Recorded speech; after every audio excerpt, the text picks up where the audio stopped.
they're still here. I'll say that for them. Even though the league's down 31-13. The Irons are clear.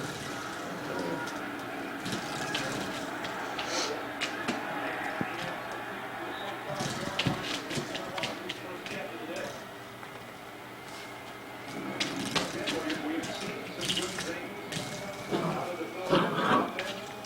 We've seen a lot of big plays. We just haven't seen consistency. You see, he just barely got that